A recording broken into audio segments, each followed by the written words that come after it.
Alright, people, alright. Let me just fire up.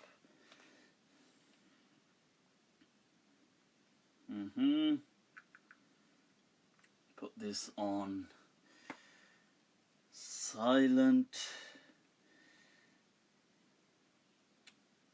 Come on.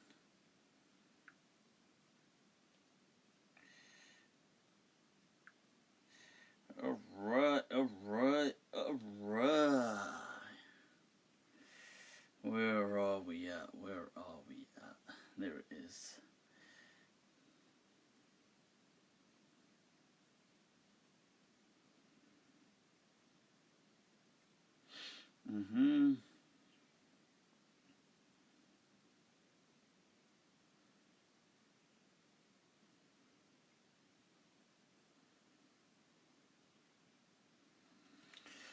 Alright, inna alhamdulillah wa kafah, wa salatu wa salamu ala rasulih al-Mustafa, wa ala ibadi alladhina irtada, wa man bihudahum ihtada, wa bi athari ahli al-Madinah iqtafa, wa ba'd.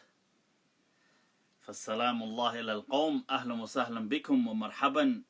Juan Ying Layth, bienvenidos a todos. Alright.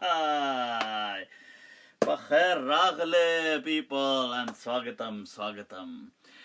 Alright, what is going on? Right, so we's back. Monday nights with Mufti, people. Alright, those of you watching on YouTube as well. Oh, don't say. I think the comments might actually be active. That's something that I'll have to get rid of later on. Anyway, what is going on? Ahlan wa sahlan, Ahmed Zawzan. Alright, that sounds like a cool name. Riz, ahlan wa sahlan. Elizabeth, ahlan wa sahlan bikum wa marhaban. What's going on, mi gente? What is bothering or preoccupying the thoughts and minds of the awesome Facebook people? Right, so what is going on? Is it, somebody's asked a question saying, is it allowed to fight against the kuffar as a state of another land don't accept, right? What? Don't accept Islam or pay jizya? Islam Q&A and Fawzan or even Salafis say it is okay. Right, well, somebody's asking, why do you laugh so much? ¿Por qué? Why is it a problem to, comments have gone. Tattoo, Mr. Tattoo 21450 has asked, well, it is what it is because some people in this world enjoy laughter. As I say, what's life without laughter, people? So, coming back to the question, Marga's asked, do you have a word for your haters? Oh yes, I do. Be patient, there's so much more to come yet. Start preparing yourselves, people. Deep breaths. Alright, so, what is going on? So the question somebody had asked about, is it okay to fight kuffar? That's an absurd, ridiculous question. Of course it's not okay to fight kuffar. And the jizya, you know, this jizya is so misunderstood, people. It is one of the unfortunate, great, tragic. Need to add a few more, emphatic factors here. That it is a catastrophic, cataclysmic, it's a calamity of biblical proportions that has struck this ummah. This understanding of jizya. People assume that jizya is an Islamic, something that was introduced by Islam, and it never was. This is the this is something people never bothered to check up, that this term jizya and the actual jizya, the concept of this kind of agreement tax, or an agreement, whatever it is that you make a payment. Now, this was something that from way before Islam, from the northern Arabian territories, the kingdoms of Lakhmid, the kingdoms of Ghassan, those kingdoms in the Middle East, way before Islam emerges, way before the lifetime of the Prophet, when the Arabian Peninsula didn't even really have any importance as far as Arabs were concerned. Back then, they were using it up north. It was already an understanding that they're going to pay whatever it is. I mean, whatever they had their tribal warfare, they had their tribal settlements, they did whatever they did, and they had this concept of jizya. Hence, even the Jewish Arabs had this, and it in the Jewish tradition as well as I believe it's called Gazit or something, but it has a similar kind of etymology. So what's happened is Muslims have assumed, unfortunately, because when Islam came about, it was so powerful in what it did in redefining everything, that it became like, the analogy is like such a bright light. And although a bright light is brilliant and great, and it shows the path ahead of you, the problem is what's behind it becomes blacked out and you can't really see. And in that analogous sense, you see, Islam eclipsed the history of the Arabs that went before it. And I'm not saying that may not do so much harm. One may think, well, what's the big deal with eclipsing the historicity of the Arabs prior to Islam? There isn't, I mean, from a perspective, there isn't much harm. It's just saying, well, a kind of history died out. But the problem is that, you see, all the terms that Islam speaks about that get kind of carved into stone, there's no continuity for them. So people assume that they were doing. So let me give you an example. Hang in there. Roll with me on this, people. Check. Let's say, for example, now people 500 years from today are documenting, let's say, my life. All right. And let's say they want to go in accordance with my instructions, with my teachings, with my guidance. Now, and they want to follow my day-to-day life about things that I do. So, but I'm living within a context, within the UK, within the norms, within the conventions, the culture, the kind of social dynamics. So let's say, for example, they read that, Mufti Abu Layth went on holiday in August.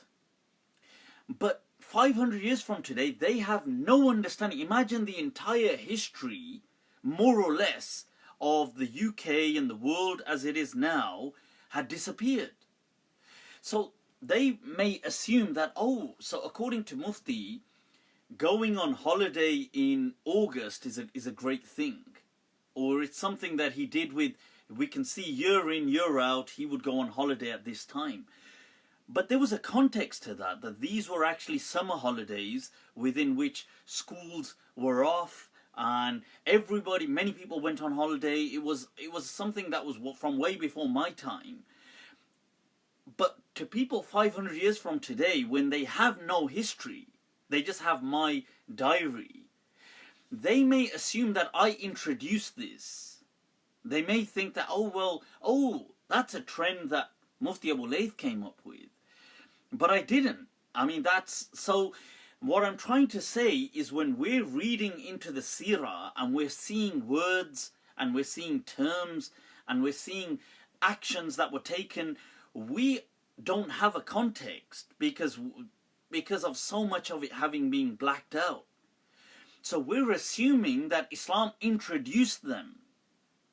So it's that going back to that same analogy that, Mufti must have introduced this concept of going on holidays at this time. So this term jizya was something that was in operation for at least 1 to 2 centuries, if not more, before Islam. And it was something that the northern Arab kingdoms were already practicing. I mean, it was a normal, it's like today the term, like saying embargo, to place a kind of embargo or to place a sanction, like the way the word sanction exists. So if our world history was erased and only somebody heard about a particular thing 1,000 years from today, and they think, oh, well, that regime introduced the term sanction and imposed it. But that's not what actually, it was a common term that the whole world would embark and partake in. So this is the same thing with jizya. Hence, when the term jizya is only mentioned once in the Quran, once, that they must give, حَتَّى يُعْطُوا الْجِزْيَةَ عَنْ يَدٍ وَهُمْ صَاغِرُونَ. Now this term is only used once, with no explanation, no context, no, by the way, people, this is what a jizya is. Because the people being addressed seem to have a very good idea of what jizya means. They know, they are familiar with this term. Hence, it's never used again. So, I think that's a very important... right, so that's a very important point to make. And this thing about, look, Islam never came to take over the world. This is a it's a very disappointing misinterpretation that unfortunately some people have. Islam never came to take over if that was the case, why would Islam tolerate Jews and Judaism and Christianity, and why would it say that yes, you guys remain as Jews, you guys remain as Christians, you guys remain as this, if it was about taking over? It was never about that. But yes, it is true that Islam, as far as world faiths are concerned, from a objective standpoint, one cannot deny that Islam pretty much sealed the deal. That after Islam, no world religion has ever taken off. And even sociologists and historians and anthropologists and analysts that speak on this, when they are asked that, do you think a world religion could emerge today, for example? And a world religion, as far as a religion is concerned, with a capital R, I don't mean trends and things like this or ways of thinking, but a world religion, they will be very clear that no, that's not something that we feel could ever really happen. Now, in fact, there's a very interesting interview by Yuval Harari where he's asked the question. It's on YouTube, and do you feel there could ever be a world religion, a new world religion? And he's somebody, an amazing analyst, an amazing sociological, anthropological analyst of our time, I feel. And he's not a Muslim. I mean, he's probably agnostic, borderline atheist, of Jewish origin. Now he, when he's asked that, and he also concludes that, look, this market of religion is saturated. There's no, there may be cults that emerge or small religions, but a world of a kind of grand scale, of something that is of such a kind of global a force, a kind of something that just really sweeps the globe, and people embrace it in the millions. That those days, that deal is sealed. And that's, I would like to say, I mean, it's difficult to say it's a fact, but I would feel it's pretty factual. And Islam has, as objectively as we can be, sealed the deal on world faiths. So, yeah, so that's my thoughts on that. But we're not actually here to convert the world. Okay, so the whole world is to be Muslim, for example. That's never to be the truth. Somebody's asked, do you ever feel like you're distorting Islam to fit in your own, your own modern stroke, progressive stroke, rational worldview, because you go against every mainstream position?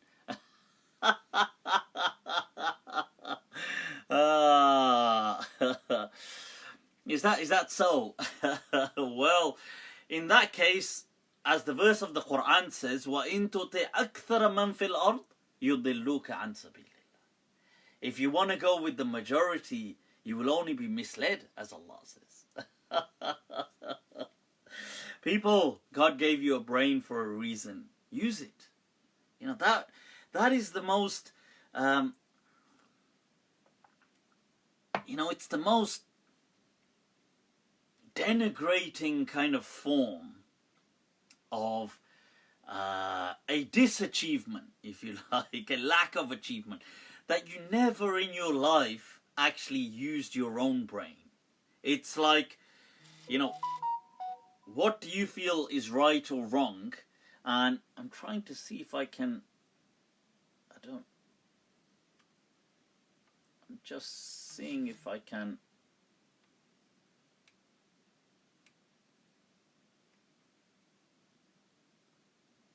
Sorry, people. Right, where's there? Alright, I was just trying to put that on silent. For some reason it wasn't. Right, just imagine that you have to say that, oh yeah, what do I believe again? I'm sorry, what was the question? That's like saying, oh yeah, what kind of food do I like again? What flavors do I... That's some critical amnesia going on. What do I believe again? What am I supposed... Abey, yaar, you've got an aql. Allah says, لَعَلَّكُمْ تَعْقِلُونَ, in the hope that you may use your intellect. Use it. It's not, why retain all this value? Are you trying to save it from depreciating?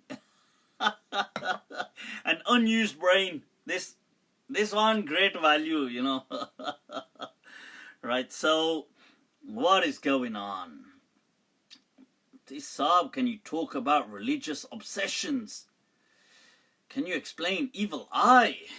Evil eye does not exist, people. The evil eye, the pyramid does not exist. These things are... The evil eye, when it was used historically, it was simply synonymous with envy. That's all it was. The problem is, to that extent, it's fine. So saying that the evil eye just means envy, it just means jealousy, that is fine. I mean, there's no problem if that's what you're using the word to mean. So, for example, when Allah says in the Quran that you seek refuge min sharri hasidin idha hasad, that from the refuge of the envious person, the jealous person, as he is envying, as he is in a state of jealousy. Now, one may ask here, that, tell me, what is the problem? Why do I need to seek refuge from his or her emotion? If that person's burning up with jealousy, that's their state of mind. Why does it impact me? Why do I need to say, وَمِن شَرِّ حَاسِدٍ إِذَا حَسَدٍ? Why do I need to seek refuge? Because that's like saying, because it's an internal, oh, I seek refuge from that person's sadness, or that person's temper, or their own emotions. Why do their emotions bother me? And the answer is they don't. But it's how they act out. So in terms of consequences, it's a problem. So when a person is angry, his anger is not it's a problem, but it's not the anger per se that you are actually, it's what the person will do as a result of that anger. So the person gets angry, so he hits you. It's the acting out which is the consequences which are the problem. Hence, envy in and of itself is an internal emotion. the person is experiencing it. It's not bothering me, but it's how they act out. So in that sense, you are seeking refuge in Allah from the envious, the jealous person as they are being jealous. So if that's what you mean by evil eye, as in the person's looking at me with evil intent, and therefore, ergo, people, ergo. So ergo, they try to, I don't know, do something about it, or they, and sometimes people do things subconsciously as well. You know, like they may kind of maliciously harm you in a subconscious way. That's all fine. But then there's another extended folkloric version of evil eye. Like I sit here and say, evil eye, evil eye, evil eye, and your house over there dilapidates. Or I say, evil eye, evil eye, evil eye, and you over there get cancer. That kind of stuff is as stupid and as dumb as stupid gets. Evil eye. If that's what's meant by evil eye, that does not exist. That's an absolute ridiculous story. And then, like I've said before, there ought to be the beneficent eye. Don't you think so? Like I look at you and I think, oh, I do my, and when you've got cancer, all of a sudden your cancer is cured. Or I look at a dilapidated house and I do, and all of a sudden the dilapidated house fixes up. It ought to go both ways. It ought to swing in both directions. And if not, then this one big problem, you know, this one. So, why are we only inclined to evil and not towards good? Why is then God is being cruel? So, there's many problems, you know, with this belief. So, this is basically nonsense. You don't need to believe in that.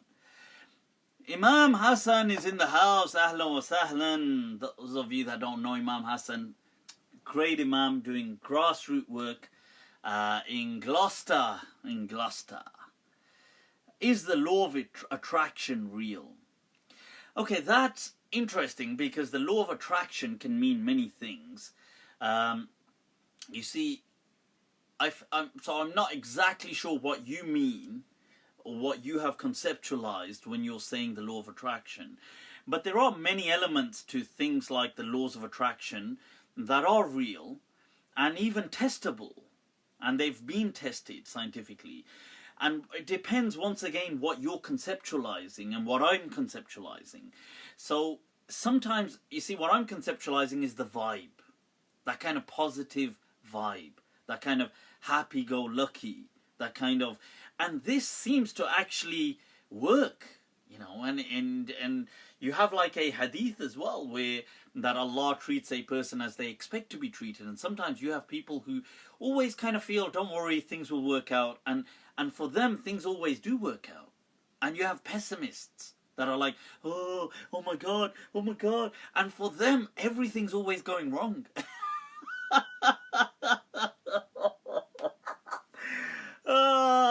Ya salam. And this is because it's a mindset, you see.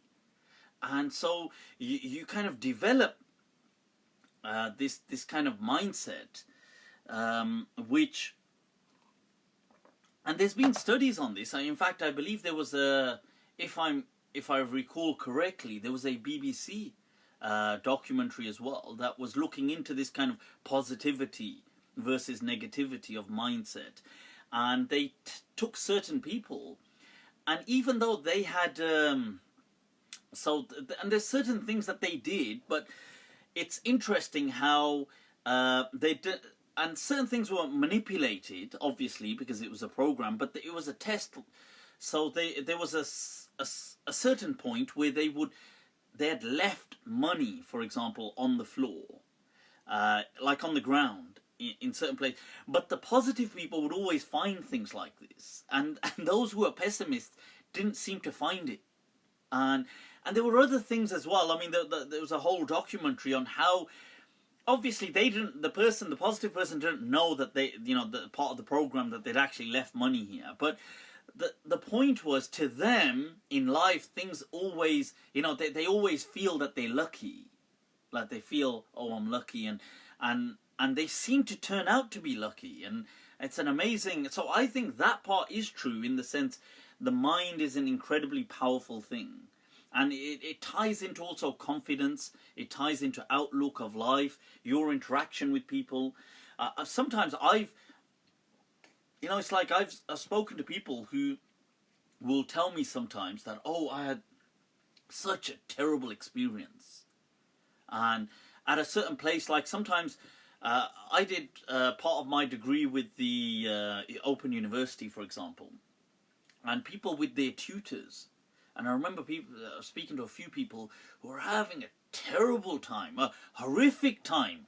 I mean, and I couldn't believe it, because my experience with the Open University was out of this world. And every time I called them, it was amazing. And I remember calling them saying, oh, I've lost all of this. They're like, no problem, we'll send you out free, all the free books again. I was like, all right. They were like, I remember when I was doing it, they were like so supportive. They were like, do you need a laptop? I was like, go on then. And they're like, we'll give you money to have a laptop, we'll do this, we'll do that. I was like, oh, you guys are awesome. And even throughout the course, whenever I had issues with we had to hand in assignments, essays, whenever I had an issue, I would always just say, I'll just reach out to the tutor, how you doing, I've got this issue, oh, you couldn't possibly extend it for me a few days. No problem, we've extended it for you.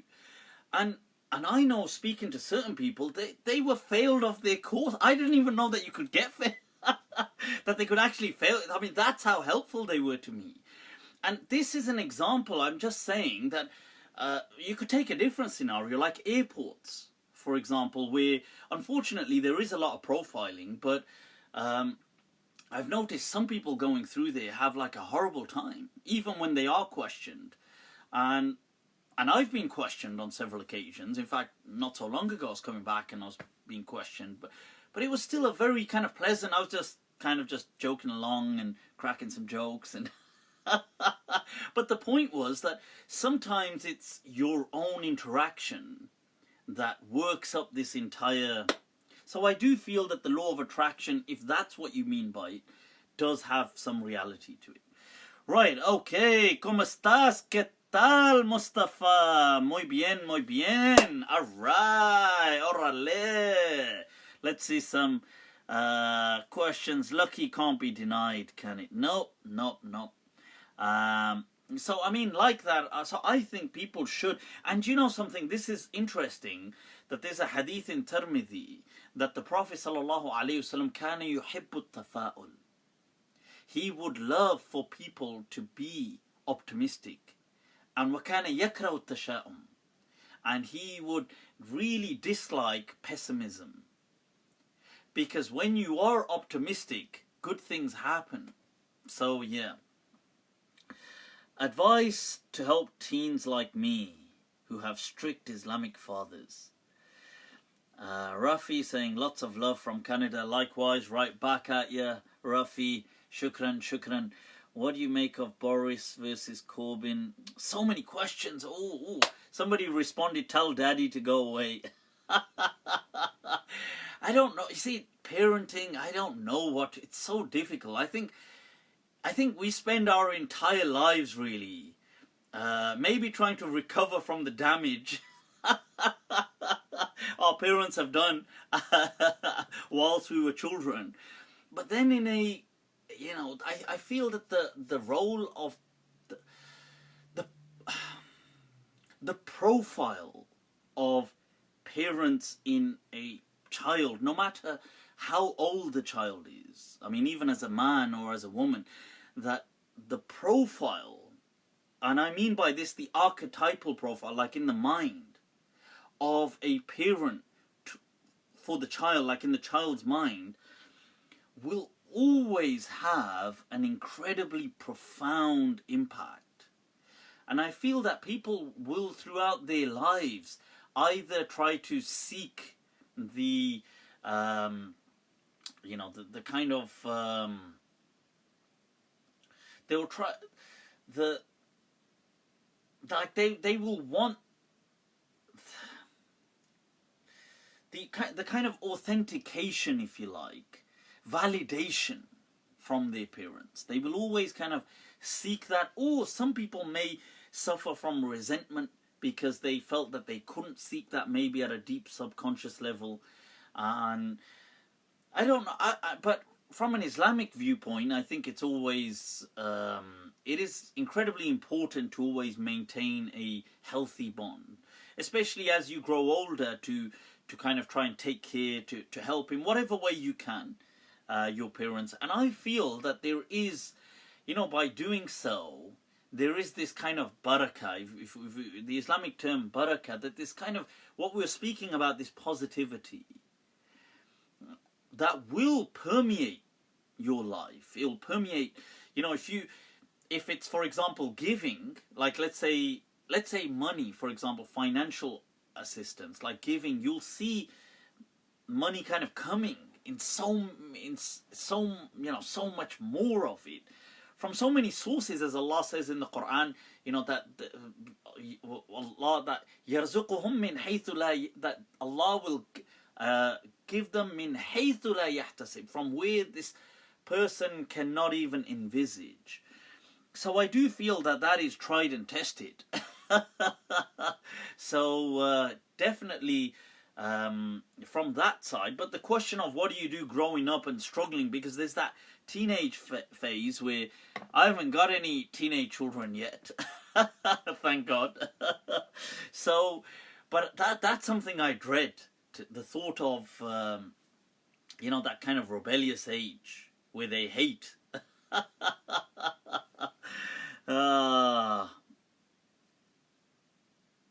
Trust me, I think you should meet up with... Alright. I think you should meet up with Mufti Menk. Oh, sure, why not? Why not? But would Mufti Menk want to meet up? If yes, then... Ahlan wa sahlan, Shaykhana. Tweenies are worse. Yeah, I mean, that's what I mean, that kind of young teenage... I just dread it. Alhamdulillah, mine are very young yet, but I dread that thought of, you know, I think maybe if we could just freeze them at like age 5, just freeze, put in a refrigerator, just keep them there. Or maybe exchange them for a pet. Do you think humans will become an interplanetary species? Yeah, I feel we will, you know. I feel we will. Did I mention last time about Elon Musk's tweet from August where he said nuke Mars? And I think it's actually a fascinating idea thinking about it. I was first like, what the hell is this guy on? Then I watched the interview and the theory behind it, and it actually makes a lot of sense that if they were to nuke Mars, there's a certain amount of they could there's like an Arctic section with all this kind of ice frozen up with, and I think it may be carbon gases and things that have kind of turned into ice, but by nuking it, they could actually trigger and change the atmospheric reality of Mars, creating a self-imposed greenhouse effect that could turn the planet quite green and blue within like maybe a century or two at least, and that's just amazing, the thought of that. And Elon Musk was making a claim that he has, or you know, or he was speaking about certain like spacecraft, spaceships, you know, the space rockets, spacecraft that were nuclear powered, that could take you to Mars within 100 days. And some of his spacecraft, NASA was saying, oh, they'd like to use it on the next. And you're thinking, wait a minute, this is an individual. You guys are a government-based agency. What the hell have you guys been doing? just been playing noughts and crosses. What have you been doing for the past? So why are you borrowing Elon Musk's technology? But anyway, yeah, so what else is going on? Which scholar did the biggest damage to Islam? Oh, what a question. I don't know. I think there's so many people that have harmed Islam. It all depends on your perspective. You see, to some people, maybe they may think I'm harming Islam. You see, so it depends on your perspective where you stand.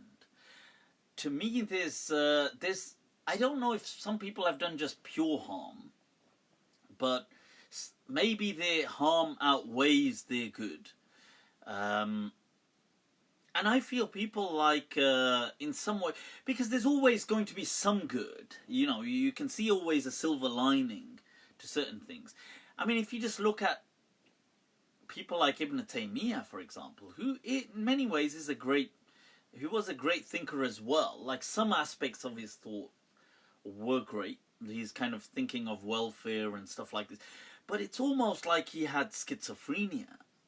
Because one side of him is this maniac kind of side, where everybody's a deviant, hard line, like a very kind of like a separatist, inclusionist way of thinking. And yet, from one angle, he's always trying to think about welfare. Oh, we should make life easy. We should. It's there's like a Jekyll and Hyde kind of, you know, scenario going on. So I'm not. But I think some aspects of Ibn Taymiyyah's thoughts have unfortunately done a lot of damage, because they've been used by people like Muhammad ibn Abdul Wahhab. Muhammad ibn Abdul Wahhab is another, I think, more damage, much more harm than good. I'm sure he did some good, but I'm just giving an example.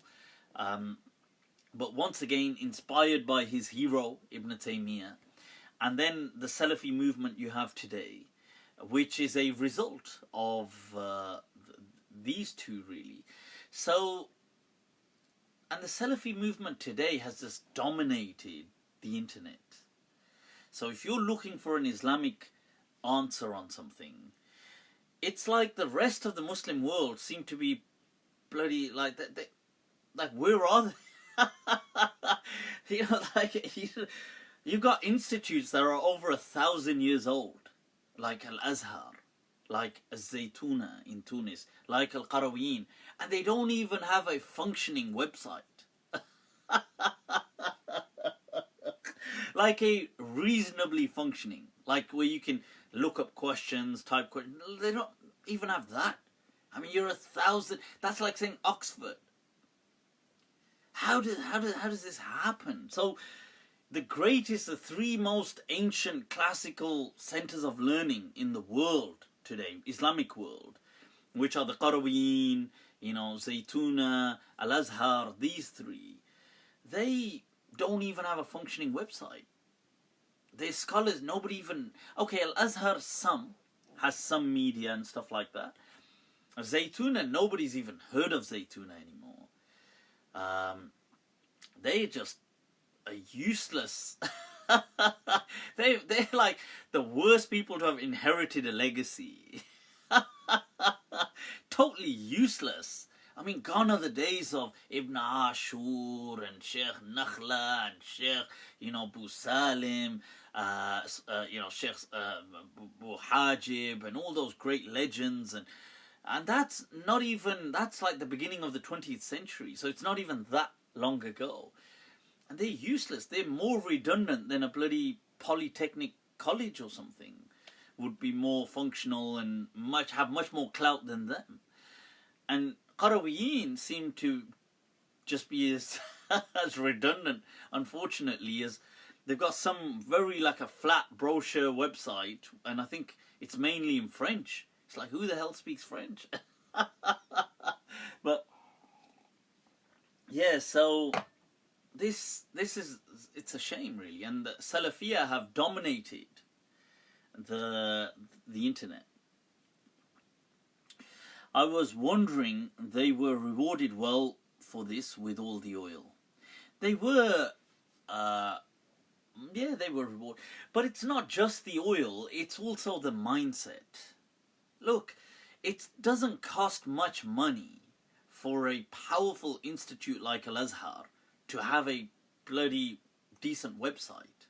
You know, what kind of, you know, for an institute of that proportion, it's a huge university kind of thing. It's not a, you know, I don't think money is the issue. But sometimes it's also having a bit of brains, and like, I'm not saying that they haven't got any brains, but they don't see a bigger picture, or they can't be bothered with a bigger picture.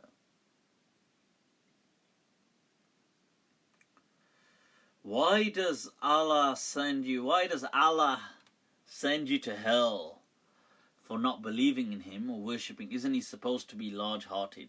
You see, this is another interesting, right, I hadn't realized these comments had moved on, right? You see, this is another interesting point, that who says that Allah has to send people to hell? Allah can do as he pleases. Just because there are threats in the Quran, but that doesn't mean that they have to be carried out. That you have sometimes a kind of impetus to do things because that's what will get people motivated. You have that, but many people have written, people like Fakhruddin al-Razi and many of the great Muslim Sunni theologians have written that if Allah wants, everybody can, you know, there doesn't have to be punishment for anybody, or nobody has to go to hell for disbelieving. It doesn't have to be the case. It's not something that is set in stone, la mahala, you know, like in Arabic. It's not like that. Yes, there are threats in the Quran, and hence there's this discussion of khulf al-wa'id. Can Allah go back, as in not fulfill a threat? And not acting out on a threat is still seen as an act of nobility. It's not seen as a kind of, like not fulfilling, living up to a promise is not the same as not acting out on a threat. So this discussion already exists in the Aqidah textbooks. It's not something new, and Muslims have spoken about it. Allah himself says in the Quran, وَمَا يَفْعَلُ اللَّهُ بِعَذَابِكُمْ. You know, what is Allah to gain by punishing you? So this is not, so I don't feel that it's necessarily a done deal. I just feel that there is this language and rhetoric in the Quran, but that's the kind of religious rubric that is used. Alright, what else? Didn't Shaykh al-Azhar make a fatwa to say that the women tots, if another man can, what? That you can the woman tots. What? You can't say you can the woman tots. If another man wants to be alone with her, you can say a woman fots, tots. I don't know what street slang this is.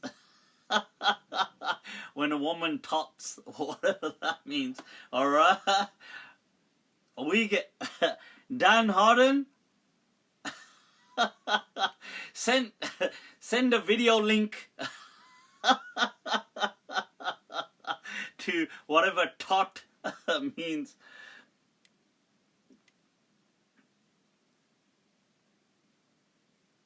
What's your view?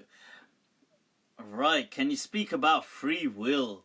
Yes, we will go. Thoughts on Khabib's fight, Mufti? Alright, let's speak about this. Let's speak about this, people, very quickly. I'm not actually into watching sports. I don't actually follow sports. In that sense, I guess I'm utterly boring for people who are sports fans. I just don't find, honestly, I don't find it fascinating. Like, I suppose I could watch a boxing match or a UFC match if, like, I was watching it. Like, if people were there and I was watching it, I could.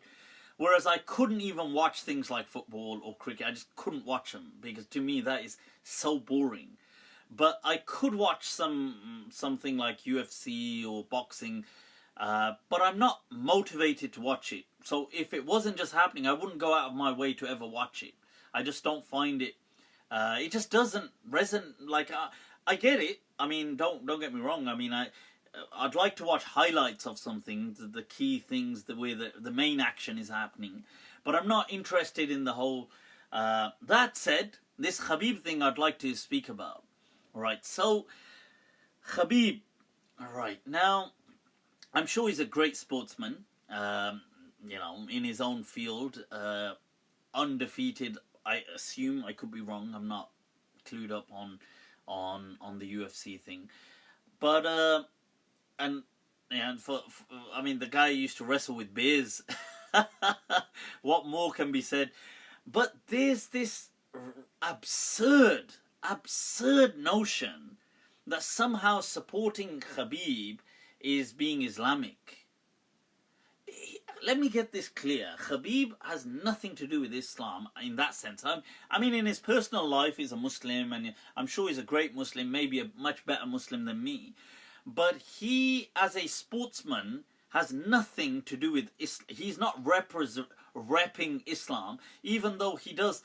I get the fact that he does say things like inshallah, and he popularizes this, and sure, that's great.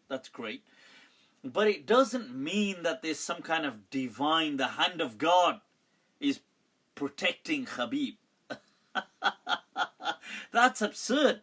That is the most dumbest thing I've heard.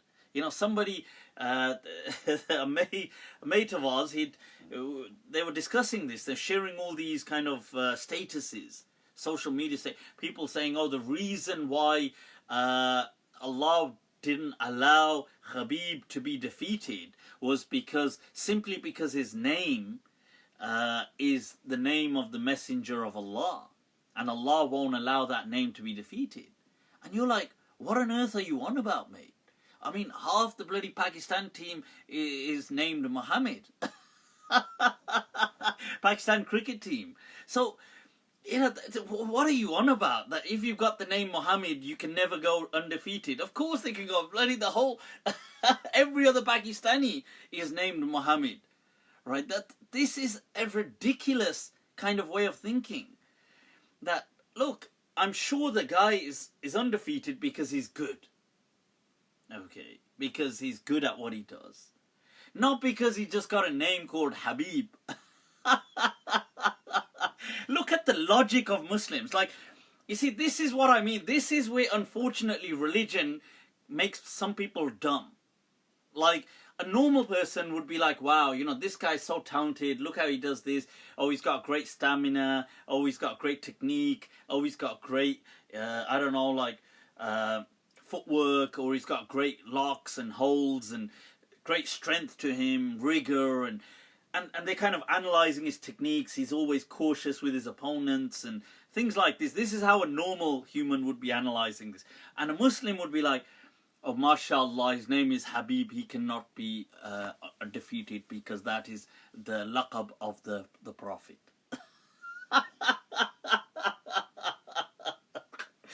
Any brother, any brother. This one, any brother. See, why? It's not fair. It's not fair that we as Muslims are disproportionately, like, kind of represented by retards. It's just not fair, honestly. Like,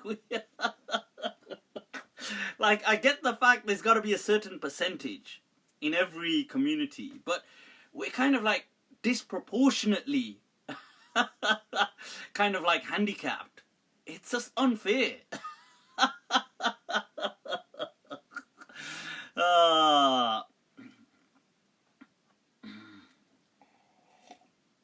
So what are some questions? Answer my question. How true is this hadith? Leave things behind me, too heavy things. What? The Quran and my family. Ah, right, okay. What does Allah mean when He says Matla' Shams in Surah Kahf? Right, okay, this is an interesting one. Surah Kahf, where it mentions about Dhul-Qarnayn. I'd like to first of all just address this. Dhul-Qarnayn in the Quran. Okay, there's a Surah Kahf. Not Qaf, there's Surah Qaf, which is a shorter, more rhythmic surah. It's a Makki surah. And there's Surah Kahf, which means the cave. It's with a kaf, not a qaf. Okay, so, and this is to do with the young men who resorted to the cave, who most likely were in Petra, most likely. And hence, in the verse of the Quran, أَمْ حَسِبْتُمْ أَنَّ أَصْحَابَ الْكَهْفِ وَالرَّقِيمِ. And Raqim is one of the old names for Petra. وَالرَّقِيمِ كَانُوا مِنْ آيَاتِنَا عَجَبًا. Or did you think that the people of the cave and of Raqim were an amazing sign from us? So I think that's that. So it has that story in it, but it mentions other kind of stories and narratives, and it's to do with some Jewish people. Most likely, this is one of the popular backdrops to it, that they approached the Prophet and said, oh, if you are the Prophet of God, then we have some questions for you. Tell us about this Dhul-Qarnayn. And Dhul-Qarnayn means the one of two horns. And then they ask about the people who went to the cave, and tell us about the ruh, the soul. And Allah says about the soul that الروح قل الروح من أمر ربي, that this is from either the matter of my Lord or the command of my Lord, because amr can mean both in Arabic. Amr is also a command, like an ta'mur, or amr, like the matter. What's the matter? Like the matter of something. So that the ruh is from the matter or the command of the Lord, and وَمَا أُوتِيتُم مِّنَ الْعِلْمِ إِلَّا قَلِيلًا. And you have very restricted knowledge of it. And in my understanding, I feel that the ruh is consciousness. Okay, and I feel that we do have a kind of unified field of consciousness, which like a kind of social network of consciousness that connects us all at some level. And hence the hadith that al-arwah junudun mujannada, that the ruh are kind of batched together, connected entities, that ما تعارف منها ائتلفت, ما تعارف منها ائتلفت, وما تناكر منها اختلفت. And when whatever kind of it didn't gel well together, those people didn't seem to get on, and those that did gel well together, they seem to get on as well. I mean, I'm not exactly sure what this hadith may have greater realities to it, but my point is, so this thing on ruh and consciousness. Then there was this story of some people of Dhul-Qarnayn, some kind of ruler who seems to be a very successful or powerful ruler, and he goes off and he seems to approach these people, and he goes and he travels basically and deals with certain things. And now the first question is, who is Dhul-Qarnayn? So some people assumed it was Alexander the Great, and this is nonsense. Okay, this is nonsense. Although, look, Alexander was a great ruler, I'm sure he was, in his own way. I'm sure he got up to the naughty, which he did. But that said, which ruler doesn't? Can one rule without indulging? Oh. So, Alexander the Great, I mean, to say he was Dhul-Qarnayn, I mean, where do you get this from? And just because people like Suyuti and these kind of people said it, it doesn't make it so. Okay, like they just tried to guess that who was a popular king that ruled so well, and I know, maybe it was Dhul-Qarnayn.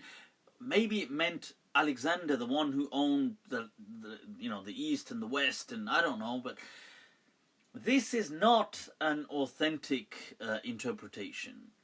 Some people said it was referring to an ancient Arab from the southern Arabian kingdoms, and it may have been referring to them, because and the point is, it didn't say anywhere that he had to have ruled the entire world. It didn't say that in the Quran, except it just speaks about his rule. Where he did rule, he had this kind of power and and he was a very kind of wise and thorough person, that's all. And yeah, so this, it mentions that he travels, hatta idha balagha, he reaches, what is it, matla' ash-shams. Now the point from sunrise. Now some people thought he actually reaches, like he reaches where the sun comes out of, and where the sun sets. So there's a verse that when he reaches the sunset, فَوَجَدَهَا تَغْرُبُ فِي عَيْنٍ حَمِئَةٍ, he saw it set into a murky water. Now some people assume that this was, oh, the sun actually sets in this swamp and comes out of this swamp. That's ridiculous. And seriously, people in the past were not that dumb, generally speaking. Even pre-Islam, Aristotle and these people had spoken about planetary motions and the stars, and they'd spoken about things like how the sun and the earth, and they didn't think that the sun is in the earth in some kind of swamp and emerges from a swamp. And so sometimes you get ex-Muslims or atheists or that try to make a point out of this, and it's not true. This is very clear, his description. He reaches sunset and watches it set. Like he watches sunset, that's all. So it's like if I said, oh, I watched sunset at this seaside. That's exactly what I'm doing. I'm watching sunset. It doesn't mean that the sun actually sets into the sea. And that's all it was, because at that location something happens and it speaks about that. So that's what it is, just to clarify that Dhul-Qarnayn is not Alexander the Great. Okay, cool. All right, next question, people. There were a few interesting questions in between. They've slipped my... Somebody had asked about, okay, this Matam and Ashura, and because right now Muharram is in motion, and some people may be looking at Ashura, the 10th day of Muharram. So what are our thoughts, first of all, about this? I think this is a very interesting discussion. Right, so let's focus on this discussion, people. Let's zone in. I'm going to want you to pay attention, because this discussion also highlights maybe how some of our narratives on Islam origin theories may not be always very precise, and it shows that. So it's worth kind of focusing on this. Right, so what is Ashura, first of all? So Ashura is the 10th day of Muharram, and this term in Arabic, Ashura, it fits. It's like it fits on a pattern, but its root is from the term ashar. So Ashura. So the Ain Shin Ra, and this means in Arabic 10. Ashara.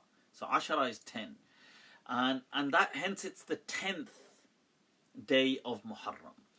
Now this seems to be a significant date for many reasons, multiple reasons. Like obviously to the Shia it's a very dear date because of the martyrdom of Hussain radiallahu an is on the 10th of Muharram. It's on Ashura. And there are other teachings and guidances within Islam, within mainstream Islam, about Ashura being a special day, and the Prophet asking many people to fast on Ashura. So what is all of this about? Right, well, what we have is many hadith by many companions. Aisha radiallahu anha, Ibn Umar, Muawiyah, Ibn Abbas, you've got Abu Musa al-Ash'ari, Salma ibn al-Akwa', you've got Ibn Mas'ud, you've got Rubayya bint Muawwidh, Jabir ibn Samra, and others. Okay, so that's already just right there, 9 ahadith quoted. That speak about the Prophet encouraging people to fast on Ashura. One thing is clear, there seems to have been some significance to this date. Now we're going to get to what that significance was in a moment, but I just want to put that there for now. Right? There was some significance to this date. We come to learn that this, and we're going to come back to the significance, we come to learn that there was definitely an emphasis from the Prophet ﷺ to fast on this date. And Muslims, early Muslims, practiced it. Then there's a lot of hadith that seem to teach that this was then abrogated by Ramadan. The holy month of Ramadan for fasting abrogated. It cancelled out any prior fasts, okay, which was like the fast of Ashura, the 10th of Muharram. And this seems to be the mainstream Muslim view, that Ramadan definitely seems to have superseded Ashura. And there, some people may have fasted on the Rajabiyya or on the other kind of, in Rajab and other dates as well, but definitely Ashura, and it seems to have been kind of superseded by Ramadan.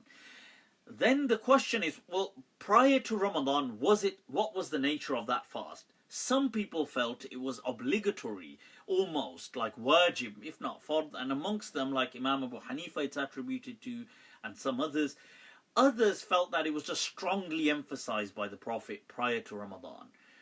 After Ramadan, the majority of all Muslims will accept that it's definitely permissible to fast on Ashura.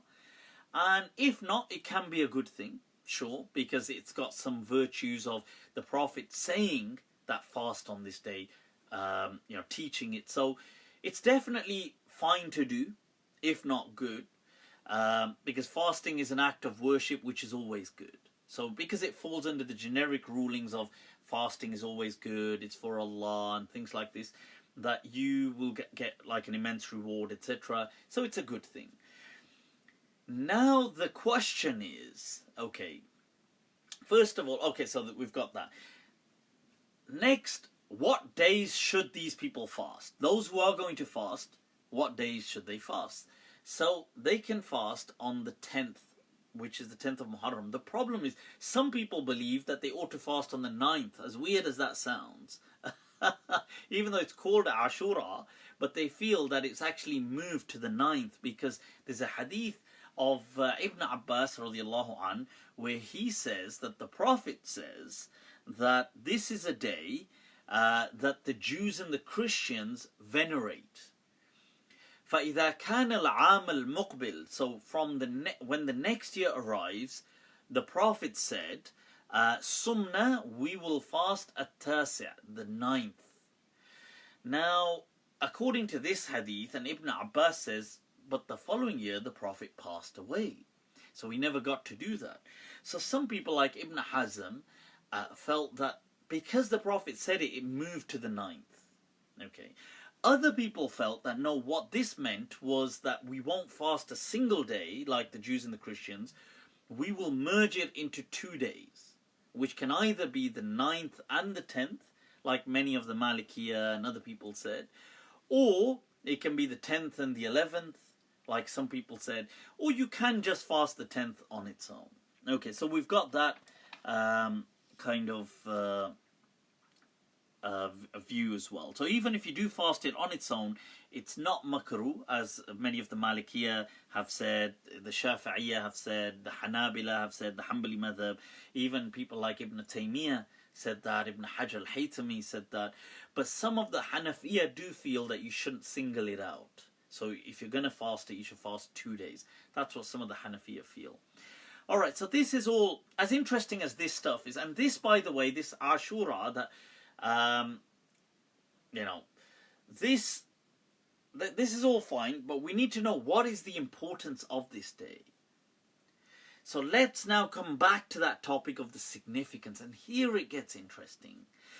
It seems to be popular that this was taken from the Jews and the Christians, and this is Yom Kippur. So the Jewish people have Yom Kippur. And I know it's not on the Ashura, because the Jewish people, and as did the Arabs in the time of the Prophet, they had a solar lunar calendar, not just a lunar calendar. But afterwards, Muslims seem to have left that, and they just stuck to a lunar calendar. But an actual calendar ought to have been solar lunar, as the Jewish people have it. So, and this is how the ancient Arabs did have it, in line with the Jewish Israelite kind of structures, that they would go by the moon. But the way we have a leap year which has an extra day in February the 29th. What they would do is every certain years, like let's say 3 years, not precisely, but within averaging every 3 years, they would add an extra month, which was called the Nasi in Arabic. And some people called it, they had other names like the Kabs or other names for it, but it was generally called the Nasi. And the Jewish people call it something else. Now this would realign the whole calendar, so the months would be static. They would kind of stay. And this would have an entire cycle of 19 years. So it wouldn't be always every third year. It would be the third year, then the second year, then the third year, then the second year. And they would have a 19-year cycle. And every 19 years it's perfect. And this is why the Muslims didn't carry on with it, because one, there was some confusion, and two, it took a lot of dedication. And then, as you're well aware, the Muslim expansion, not straight after, but shortly after Umar ibn al-Khattab radiallahu anh, and halfway into Uthman radiallahu anh's time, things became very turbulent. Politics went really nasty. And then you've got the whole fighting, and then Ali's time, radiallahu anhu, was just full of fighting and civil fighting and infighting, and then after that, and so there was so many, it was like a roller coaster ride that nobody was going to be documenting the years like this, like 19 years to recalibrate. Nobody had this. So this was just. So what happened was the Muslim calendar just started to go into free fall, just free spin. Right, so that's the question of, right, so what was the significance of Ashura? It seems to be popular that Muslims took this from the Jews and the Christians, that this was Yom Kippur, this was the day that God saved the Israelites, and Moses decided to fast. Now this is really only taught to us by Ibn Abbas radiallahu anh. And there is another narration as well from Abu Musa al-Ash'ari, and I'll come to that, but Ibn Abbas radiallahu anh seems to be the main person teaching this. That, this was something the Prophet took from the Jews. Because Moses fasted this day, and the Prophet said, Nahnu ahaqqu bi Musa minkum, we are more deserving of following Moses. But the truth is, this does not stand, upon closer scrutiny. First of all, Ibn Abbas's narrations seem to be conflicting. First, he says, there's one narration, and these are all pretty much in Bukhari and Muslim.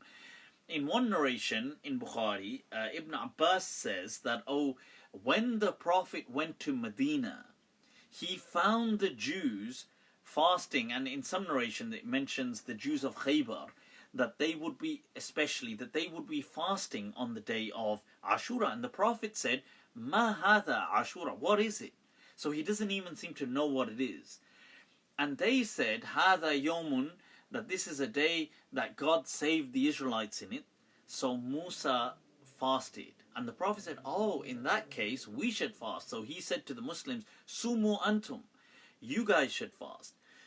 This is taught by Ibn Abbas, who then also teaches the hadith that, Ibn Abbas, he teaches that the Prophet came to learn that the Jews and the Christians venerate Ashura. So he said, when it's the next year, coming year, we will fast the 9th instead of the 10th. Or the 9th and the 10th, however you want to interpret it. But he passed away, but the Prophet ﷺ does not make it to the following year. Now, you see, that's odd. So wait a minute. So the Prophet didn't know that the Jews and the Christians venerate this day until his final year? Or was it the first year, according to Ibn Abbas, when... And the truth is, Ibn Abbas, this is not true. Because Ibn Abbas radiallahu anh was a very young boy, and he doesn't actually, when the Prophet was in Mecca, because if we're looking at Ibn Abbas's age, it's very young, and he spends such a short time with the Prophet. He does not live in Medina, he lives in Mecca. It's only after Mecca has been liberated and the conquest of Mecca that he joins the Prophet for a short period of time. That's it. So when Ibn Abbas is saying this, he's either assuming this, or he's, that's his interpretation, but it's not accurate. How do we know this? Because there's many other narrations. You have some by Aisha radiallahu an, you have by Abdullah ibn Mas'ud radiallahu an. You've got many other narrations that speak and highlight that the Quraysh in Mecca would venerate the day of Ashura. So this was a tradition from Mecca before the Hijrah that was already a holy day. And it was kana yawmun tustaru fihi al-Ka'bah, that the Kaaba used to be clothed, that they would put the cloth, the kiswa, upon the Kaaba. And now I think they do it on Arafah mainly, but at that time they would do it on Ashura, and they would fast to commemorate that. And this was the pagan Arabs would do it, and this was a holy day. When the Muslims moved to Medina, they kept this general practice of fasting on Ashura. And whether the Jews, it coincided or not, is another investigation. But it's not true that this was learnt from the Jews, because there are many narrations, and even Ibn Hajar in Fath al-Bari and other people will demonstrate these other narrations, that Quraysh used to venerate the 10th of Muharram. It was already a holy day, or like a significant day of great symbolic value for the non-Muslim pagans of Mecca. So it's interesting, and this, once again, it goes back to what I was saying, that our understanding of Islam origin theories may need to be slightly recalibrated. Like, we've got a lot of things and we've drawn a neat picture, but some of it may not be as we think. I mean, it's not I don't think it's an earth-shattering deal. It's not something that's like, oh, so traumatic, but it is important to understand. And why is this important? Because this will show us that the Prophet ﷺ wasn't actually so... You see, Islam wasn't hateful to the culture around it when it emerged. Islam emerged in the culture of the Arabs of Hijaz. So even Ashura was a practice of the Arabs of Hijaz, non-Muslim, non-biblical, the pagan Arabs. But it was a special day. It's like in America, I mean, we don't have this here in the UK, but they have like a Thanksgiving. Now, and whatever the background, I mean, I'm not, I don't want to go into that, what the Thanksgiving is about, but it's not meant to, in essence, although it's got religious connotations to it, but it's not meant to be a religious kind of thing, in essence. That's my assumption. People may disagree with me, but I feel that it's a special day they've got. So, people, like, let's say if Americans now went somewhere else, they may find a certain culture, having some significance at that time of the year and kind of calibrate it, because to them this was already a day of some sentiment. So in that same way, right, we see that Islam emerges in this atmosphere, and it's not actually kind of bitter or hateful or resentful towards the culture around it. In fact, embraces it. But it just kind of just separates it, dissociates it from the pagan gods, that's all. But keeps the sentiment. And I find that really interesting and fascinating. And I think with time what happened is some Muslims maybe were uncomfortable with that. So they kind of leaned in on other interpretations that actually no, it only retained the sentiments of the people of the book. And hence there's a spin on always trying to kind of like biblicize things always. You know, this kind of trying to always take the Judeo-Christian lens, the kind of tint on everything. But the truth is that many of these things were not Judeo-Christian. I mean, they may have kind of merged with Judeo-Christian practices as well, but they weren't exclusive. So things like this, things like the aqiqah that the Muslims took on, was just a pagan practice.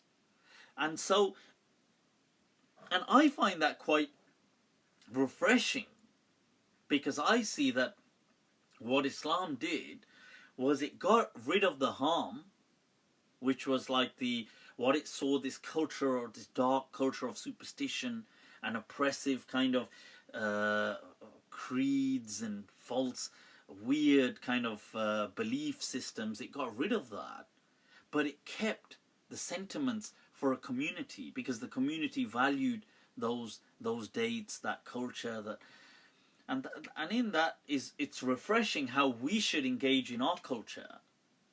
We don't need to freak out with dates. Like people say, oh my God, it's Christmas, for example. It's a festive time of the year, and oh no, oh my God, you can't do anything.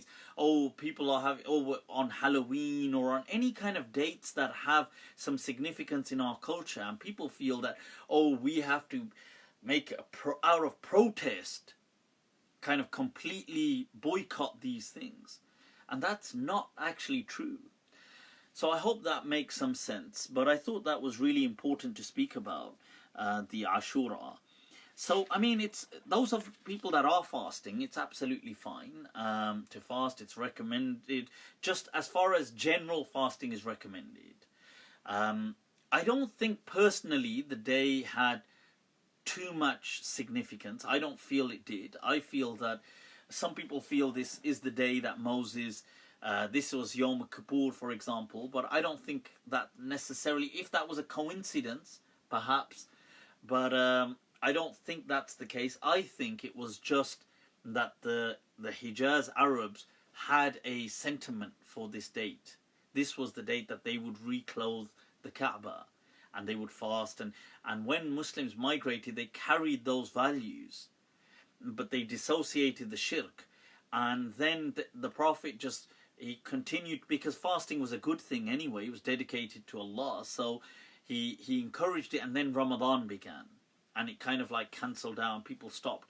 And hence the hadith that Ibn Mas'ud, there's a hadith that I think his name is Qais ibn Thabit, he approaches, Al-Ash'ath ibn Qais, he approaches Abdullah ibn Mas'ud and he's eating. And he says to him, هذا اليوم Ashura. And Abdullah ibn Mas'ud says, and what? And he says, but you meant to be fasting. And Abdullah ibn Mas'ud radiallahu anh says, that was, in fact, his actual wording is, he says, kana yusam, that people would fast qabla an yanzil Ramadan, before Ramadan began and was revealed. Falamma nazal, when Ramadan was revealed, right, turika, he says, turika sawmu Ashura, that people abandoned fasting on Ashura. So I think that's I hope that makes some sense and it helps some of you out there. Right, let's move on to some other questions. Oh, on that note, I wanted to say about the Shia Matam and things. I mentioned this last week. Look, I do disagree strongly with this whole Matam thing. Matam being the kind of, and especially the what they have, the tatbir, the kind of hitting themselves and Ya Hussain, all that kind of stuff. I find it very, very cultish, and I don't think, in my understanding, it resonates with any Islamic values. I know several Shia scholars do condemn it as well, but I think the barbarism some of it shows towards Islam, it really does harm. Massively harms Islam. I saw a clip check this out, people. I saw a viral clip. They seemed like, I don't know, I think they were Iraqi Shia. That's what they seemed like, Allahu A'lam. They may have been, I don't think it was Iran. They seemed Iraqi, seemed Arabs. That they were kind of doing the matam, Ya Hussain, all that.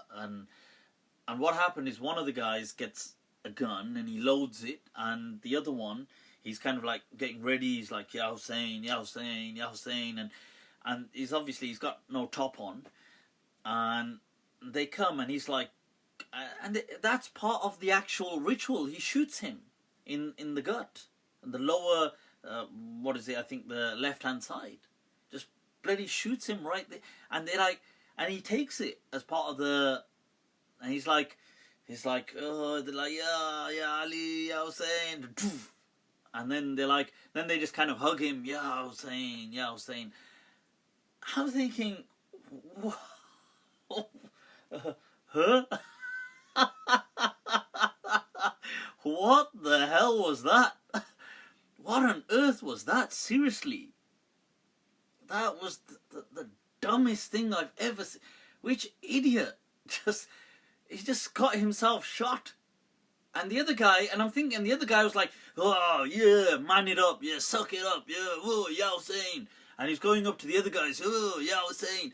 And I'm thinking, well, I'd like to see you shoot yourself. It's alright shooting the other guy. Why don't you shoot yourself? So, honestly, and this was a viral clip.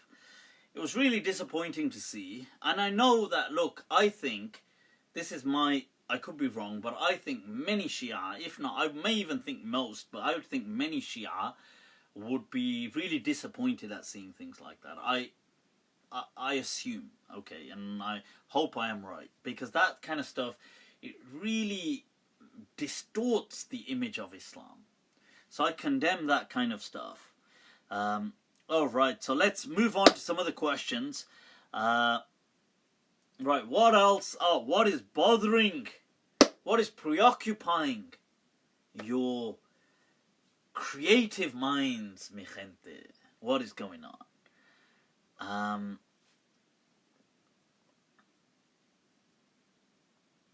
They believe Hussein suffered for them like Christians.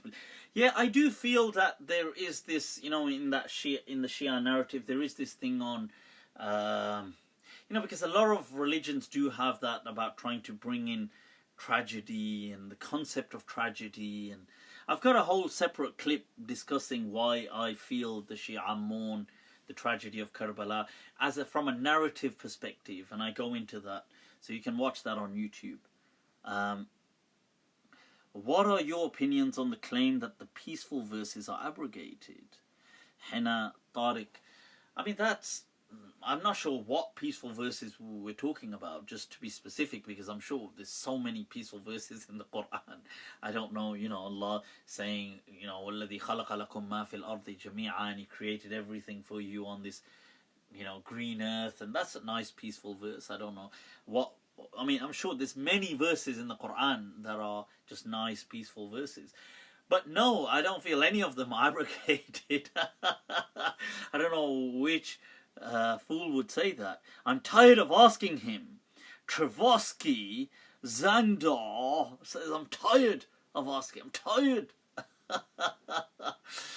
Right, so Imam Maz Wahid is in the house. Ahlan wa sahlan, people. A young Imam from up north, battling the issues that are being faced by the Muslim youth. So it is definitely a difficult task. Is following one's desire shirk? Is it? Following your desires? This is, it's so, religious people and this concept of desires is so absurd. Of course following your desires is not shirk. Of course it isn't.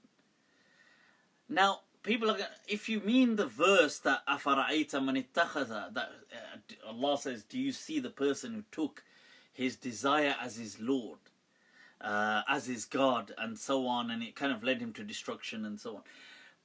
that's just allegorically speaking, in the sense that people, they plummeted by desires, like as if they worship. It's not actually saying that they actually thought they were God.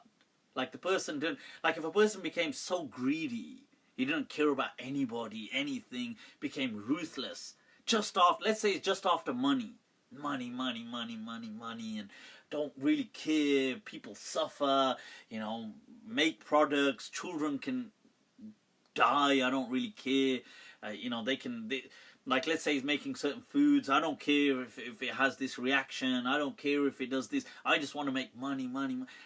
You know, it's as though he's just worshipping money. It's as though that aspect of his desire, he's taken it to be a god and devoted himself to it. So, but that doesn't mean that he literally worships money, but in a social sense, we would say, yes, this person worships this. That's what it is. It's not a literal reading of that. So, somebody said that the verses of abrogation, if they were asking about if the sword verse... No, look, even if you look at the verse of the Quran, أُذِنَ لِلَّذِينَ ظُلِمُوا, that Allah speaks about it as now that they've been given permission, that those people who have been oppressed, that they can take up arms, that they can fight. I mean, that doesn't abrogate any verses of peace. You know, there were times that the Prophet had peace, he had truce. You know, Sulh al-Hudaybiyah, for example, and there were times when there was conflict. It doesn't mean that, you know, that it's only either or. Like, I suppose it depends on context. That's all. Right. What else is going on? How can you face the Kaaba in a spherical earth? This is only possible in a flat earth.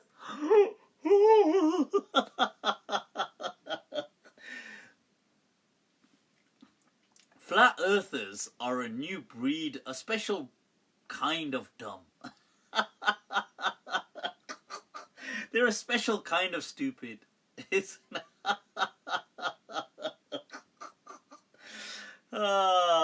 Honestly, you know, to be a flat earther, it's like an intelligent kind of stupid. Like, so, you know, amongst the stupid people, you'd have those that are the intelligent amongst the stupid. You guys don't know, I know, and you guys are dumb. Oh, I read.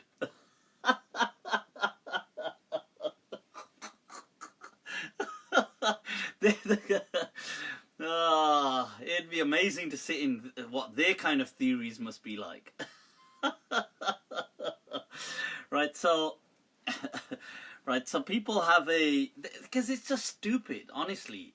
Look, even in Aristotle's time, before Jesus, even prior to Aristotle, pre-Socrates as well, some of the pre-Socratic philosophers, but definitely Aristotle, because he wrote expansively on it.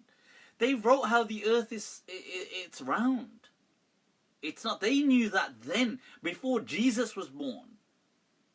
I mean, and now when we've got actual space technology, these guys now want to invest time in, oh, it must be flat and oh, it goes and the dumb thing is, they don't think the rest of the planets are flat.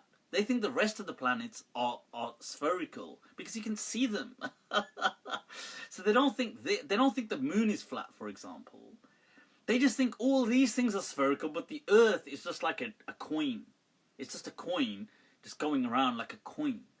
I mean, that is the dumbest, most... I don't even know what to say. But yeah. And when you look at Aristotle, when you look at people like that, how they justified the Earth being round, it's really amazing that back then, I mean, before Jesus, these people were speaking about when you observe a lunar eclipse, you see, and when the Earth comes in the way, blocking obviously the sunlight from reflecting from the moon, you see, if you watch it gradually, some of the lunar eclipses, you will see the shape of the earth. And they saw that if it was flat, it would be like this. It wouldn't be, like round. And this was one of the evidences, in addition to other evidences, that they, 300 years, over 300 years before Jesus, were talking about this and writing about it. And then you've got people in 2019. And then you've got Muslims that get onto it. The only reason the flat earthers exist is just to justify the Bible. The Old Testament and some versions, some kind of readings of it, to say, well, because they feel the earth is flat. Just to justify that, that's all. But yeah, so... Right, now... Right, facing the Kaaba. How do you face the Kaaba if it's a globe? Yes, that's true, but you have to remember that we speak from a human relativist perspective. Okay. Now, from a human relativist perspective, we are surrounded, like, we don't see and observe the world in that way. We don't observe it from outer space. That, oh, look, the world is like this, it's a ball, and or it's, it's whatever, it's in that kind of shape, spherical-ish, and it's got this. We don't observe it like that. We observe directions. We observe things around us. So obviously Allah is not going to address us in an astronomical sense, as though we're sitting on Saturn, observing Earth from a far distance. We're going to be addressed in our own way. Because otherwise, if you think about it, look, if we think about it, what is up? What is down? I mean, there is no...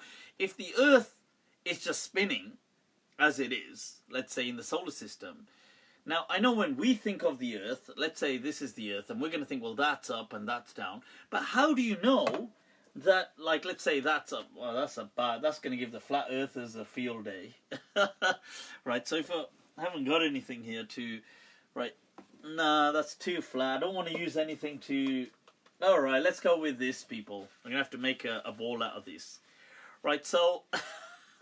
So if that's up and that's down, but what's to say that the Earth's not going that way and everything's spinning that way and it's not? What's to say? Because what is up? Like, if you're in space, there is no up and down. There is no, in a bigger sense of things. It's only relative to us that we see up as that and down that way. So everything is relative to our vantage point, our perspective. So when Muslims are given a point, a qibla, a direction to kind of pray in, they're just given a direction of the Kaaba of Mecca. It doesn't mean by the way, there's going to be a northern hemisphere, southern hemisphere. It just means that you just have a direction and you just pray, just a point of unification, that's all. Right. Okay, if God is above us, no, God is not above us like that. It doesn't. That's a very Salafist way of thinking of things. It's a very, it's a very silly, absurd way of thinking that God has a direction. That's just absurd. I mean, that's for like, what I call the... See, the Salafis in Aqidah, when it comes to beliefs, the Salafis are like like how you have in a schooling system, you have like, there's classes, but they have like gradation, they have levels. And you might have like set 1, which are like sometimes the gifted and talented, and you have like amongst them, and you have set 2 and set 3 and set 4 and set 5, depending, you might have more depending on the schools. And then you have like the what I would call the sunshine group.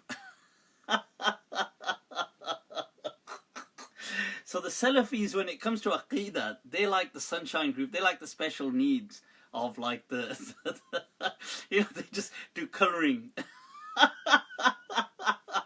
Yeah, Aqidah today, we got the name Allah, we're going to colour it in.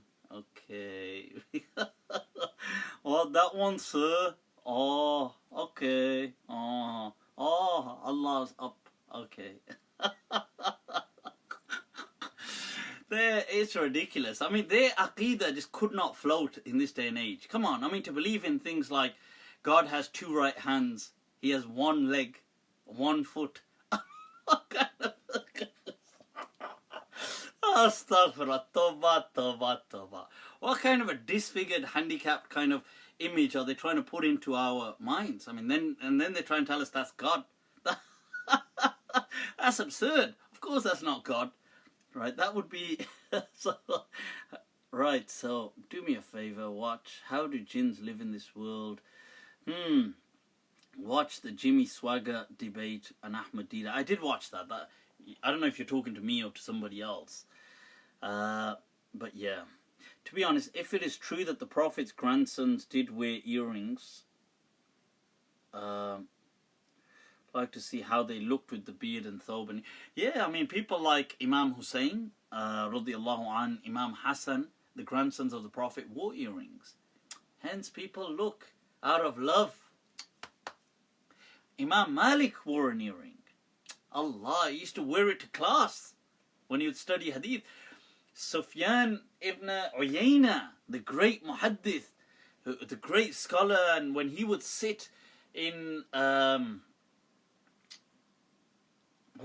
ibn, when he would sit in a great hafid. This is a great hafid. This isn't just a, it's sitting the leading scholars of Makkah in their dars of hadith.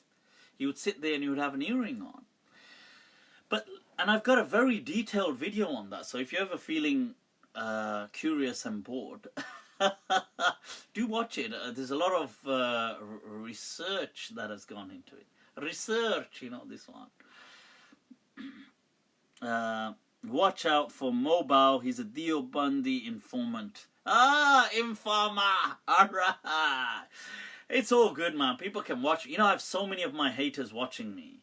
But I like it, this one. This one, good, People, it surprises me because if I didn't like somebody, I couldn't stand to watch them. But people very vigilantly, religiously watch me. They observe my words. They analyze what I have to say. Allah, Allah, Allah. ये भी कमाल करते हैं यार, कमाल करते हैं. Well,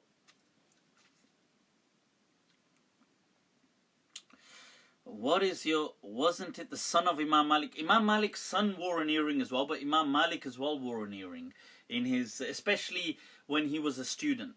He would wear earrings. I mean, maybe as a, much late, and they might say that maybe as an older man he took it out.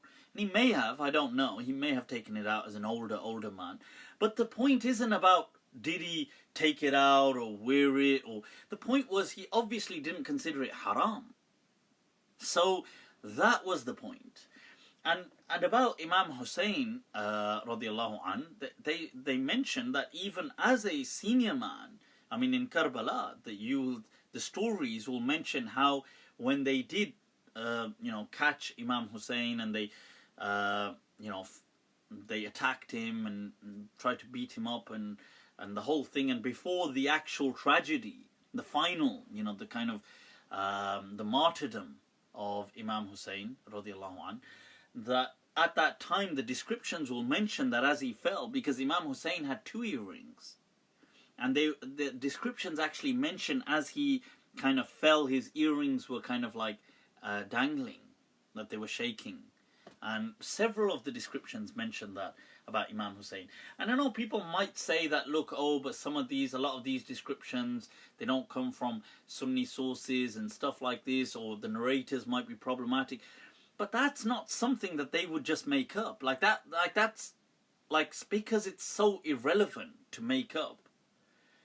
It shows its kind of truthfulness, because it's not something that it goes either way. It's not something that they would say, because even if you're going to say, the Sunnis made it up as a propaganda, they didn't make it up as a propaganda. And a lot of the people transmitting it were from the Shia to Ali, the Shia. And why would they make this up? It doesn't make any sense. So so yeah, so that kind of shows how it's most likely truthful, you see. Okay, so what else is bothering the people? What somebody had asked about the politics in the UK. People, the politics in the UK is going mad, honestly. I do not know what is going to happen, honestly. I just think that, look, Brexit is a nightmare. I think Cameron was an absolute idiot for offering it. I think he had no idea that it would actually be taken up. This is like an absolute fool, isn't it? He will say something and think, nobody's going to bother, and then there you go. It's like, I'll just put this grenade here. Nobody's going to really fidget with it. So then they got stuck with it. Now, then they're like, this isn't a problem. They didn't even campaign well. Nobody even explained what, the pros, like simple banners, simple posters, billboards. Leave, remain. Bullet points. 5 top points. There you go. Mention them. For either side. That's all. Transparency. Just having that. Just allowing people their own choice. None of this happened. You had obviously false propaganda. We're going to get 350 million extra every week. We're going to put that in the NHS. We're going to, later on, no, that was a lie. We're not going to do it like this. And even that Cambridge Analytica most likely were involved, according to the, a lot of the testimonies. If you haven't watched The Great Hack, by the way, make sure you do watch it. Epic. It's on Netflix. And so, you've got all of that. They're probably twisting people's minds and things like that. And then you've got this referendum and people are like, all right, let's leave. And then they're like, well, you can't actually leave. Like that. You can leave, but in this way. And you're thinking, but that's not what was being offered. So now it's like a no deal. So really the solution is quite simple. Whatever the best possible deal you can get, you just put it to a vote that either take this deal or remain. Simple. Come on. People like me don't have to give these solutions.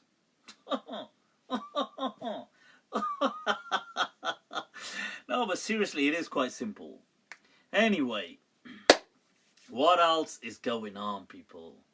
Why has Tablighi Jamaat split up in the UK, Dewsbury versus Blackburn?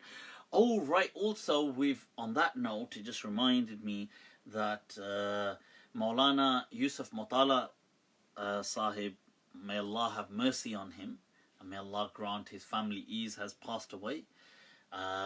He's one of the leading scholars within the Deobandi kind of fraternity, senior. When I say leading scholars in terms of seniority, he was in charge of the Bury kind of madrasa, especially from the pioneering of it, and the overseeing its success, if you want to call it success, or its running, its management, and the fact just maintaining it for decades on end. And he was a very senior person, not really known for any controversies and things like this. And in fact, my understanding is he kind of just kept himself to himself and the running of the madrasa. To sum it up, he spent his life serving an institute for the sacred sciences. And even though I do feel that madrasas need to seriously be revamped, and a lot of them are causing, unfortunately, a lot of harm, inadvertently, they're not intending to do that, but they are causing that. But that discussion aside, the fact that he did dedicate his life to that is a huge deal, and I feel that definitely warrants, it demands a great level of respect for that commitment, that kind of devotion. And so may Allah, bless his efforts. May Allah make his afterlife a great experience. Ameen. And may he, grant his family ease. Ameen. So I just wanted to say some of those words. I think that we should always, credit where credit is due. Doesn't mean you have to agree with people's ideas. It doesn't mean you have to. We shouldn't be ever blinded by hatred.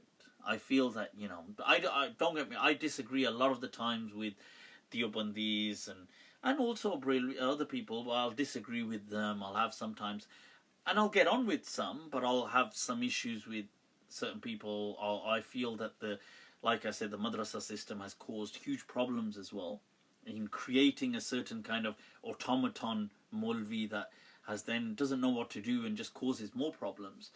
But that said, if a person has done great work in their own right, or they've had a certain level of devotion, commitment, even if you're not part of that group, you should never stop you from saying a kind word, saying a kind dua for that person. So I mean, right, let's move on, people. What else is going on? Oh, Wasim, Maulana Wasim, ahlan wa sahlan, ahlan wa sahlan. Why do we need to do dua to God? Dua to God, I'm not sure what that question means, as in, why do we need to ask God?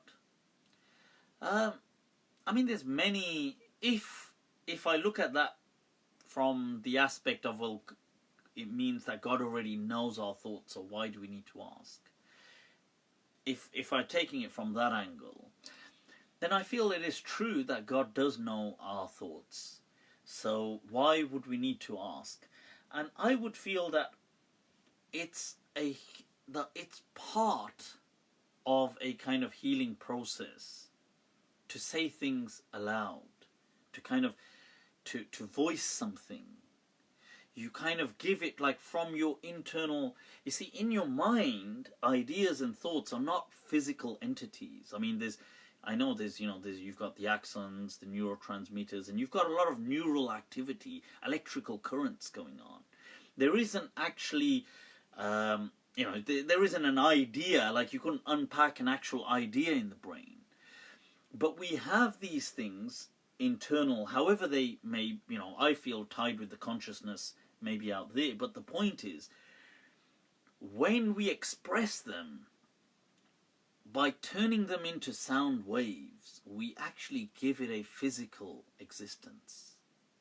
It comes into a reality, and you say it, which then aids in your believing it and enforcing that conviction, that kind of that faith structure, and as we spoke earlier on, it reinforces your psyche. It boosts your determination. So I think it's not for Allah that you ask, because that is absolutely true, that if it is for God, then God already knows our thoughts. I wouldn't challenge that thought at all. I would concur and agree. But I feel this is part of the therapeutic process for us. Okay. Right. All right. So what else are we looking at? Mo Bucks taught us, Allah forgive you, mocking. What is that? Spreading hatred. I don't know. I can't see the rest of that. Riz, so true, very powerful. Shukran, shukran. What else are we looking at?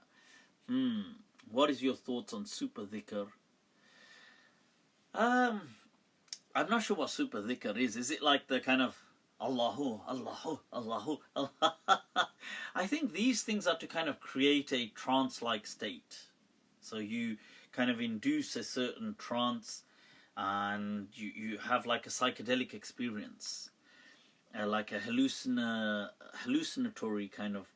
And I think the same thing is done with taking psychedelics, whether it's going to be mushrooms or DMT or LSD. I think it's a similar kind of thing, except that's probably more profound in certain aspects. I think DMT definitely seems to be much more profound. The word for this, by the way, people that use them, they call them entheogens, like as opposed to hallucinogens. That these are things that they create or give you a God, to be able to experience God, as in to connect. They're more spiritual than recreational. So yeah, I think that's what people are doing with breathing as well. Certain kind of hyperventilating and things like this can induce that kind of state of mind. So and there's been a lot of studies into stuff like this, by the way. Okay, so right, what else is going on, people? What else? Right, we'll wrap this up as well. What time? Coming up to, actually, you know what? Actually, it's under 2 hours, which normally goes over. What? I'm trying to see some of these questions, but they're moving so quickly. Is Hajr Aswad from Jannah? I've got a detailed video on this. If you type in my name on YouTube and the black stone, I don't believe the black stone is sacred at all. So the black stone was probably pre-Islam, probably had a pagan origin, most likely. But by the time Islam came, it probably lost that kind of essence to it. And then it just kept the sentiment of just being sacred. Most likely the black stone is either a meteorite, hence they feel it fell from heaven, or it may be some kind of volcanic, like from a volcano, a kind of residue. Because there were a lot of black stones that were being worshipped in pre-Islamic Arabia. So I've got a detailed video, you can watch that, but it's nothing sacred or holy, or I mean, now you may feel it's sacred because it's in a sacred space, I guess, so you feel, I get that, but I mean, ontologically, in and of itself as a being, it's just a stone. That's all it is. And that's what Sayyidina Umar said. He said, yeah, to the, I know, innaka hajrun, that you're just a stone that, you know, la tadurru wa la tanfa, you can't do anything, no harm, no good. But I saw that the Prophet kissed you symbolically, and I will do that. That's all.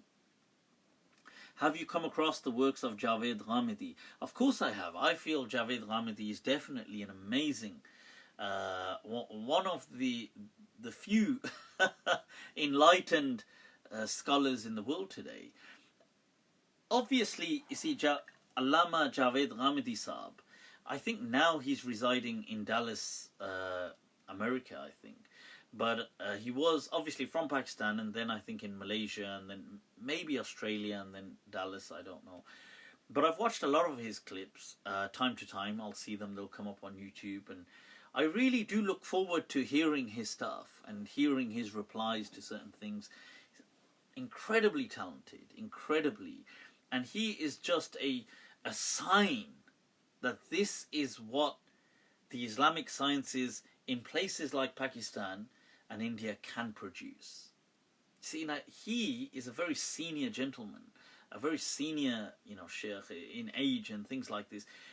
Can you imagine if they were producing things like that with a younger kind of a protege, a whole kind of a younger cohort today? Like imagine him, but a young him around today, that kind of people, as opposed to just churning out tons and tons of Maulanas, the regular type of Maulanas that you have, the box standard, the standard edition. And so he is amazingly enlightened.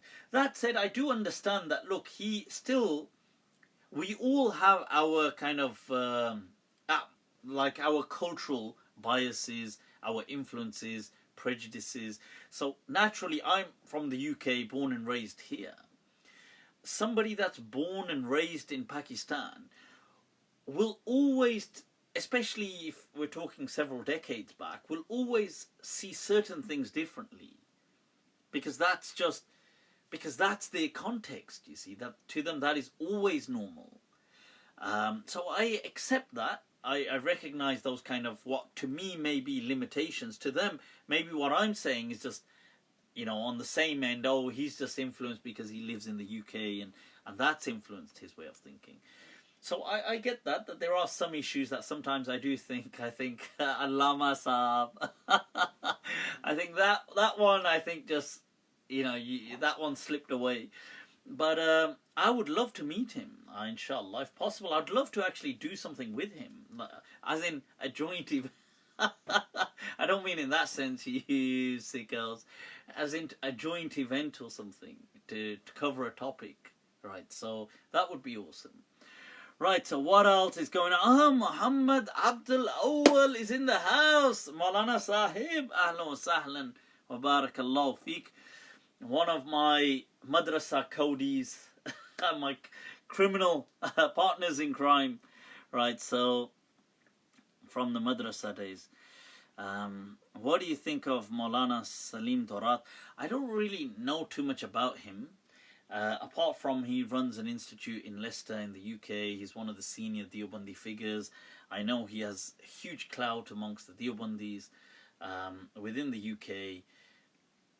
But I don't, I've never really met him, never really spoken to or heard his views on several. I don't think, you see, the thing with the Deobandis is, generally speaking, they don't have separate views. They just have box standard view, the standard edition view.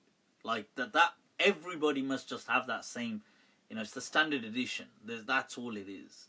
There's no, and each person that comes must reinforce that standard edition. Have you heard about the,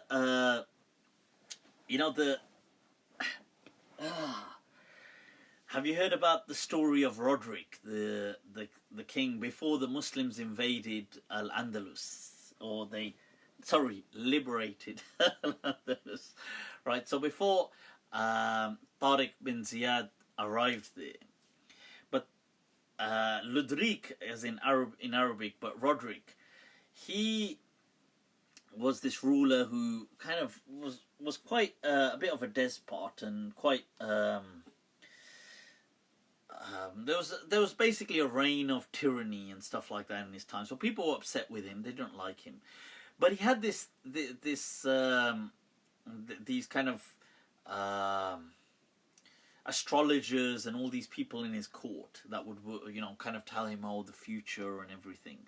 And they had this thing that they said that, we fear that your kingdom will collapse and so on. So he'd asked them that, is there any way to ward off this evil? And they said there is actually. That what you have to do is towards the south of the kingdom, the southern part, there will be this hut. They created this hut to ward off this spell. And what you must do is you must add a padlock on the gate of this kind of like hut or whatever it is. And this was created before Roderic's time. I said Roderic because it kind of culminates in his time. But it was the kings prior to him, and each ruler that comes must add a padlock to kind of secure this kingdom. So it's the standard edition, but you must always reinforce. So everybody that comes adds a padlock. And the tale has it that when it was Roderic's time, and he was to add a padlock, he got curious. And he said, I wonder what's inside. And they said to him that, no. Curiosity, this one not nice. They said, no, please, just add a padlock. Just go, get a padlock, add it onto this thing, and just leave it, like another lock. And there's all these locks already. And he said, well, I wonder what the hell is inside this thing, Hanji, acha. It's like, yaar, magar, ho kya raha hai? What's inside?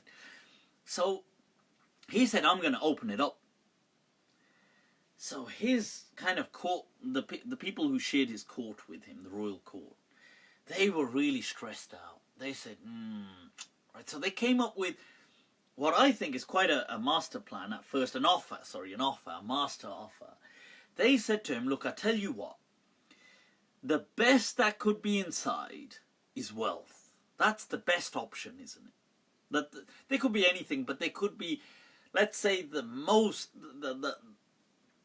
peak is that there's treasure inside. So they said a hut that size, it's not that massive, it's a hut. What do you think is the most amount of treasure that could be in there? That could fill that area, that volume? And they said, what we will do, you give us that area size, we've calculated it to be this.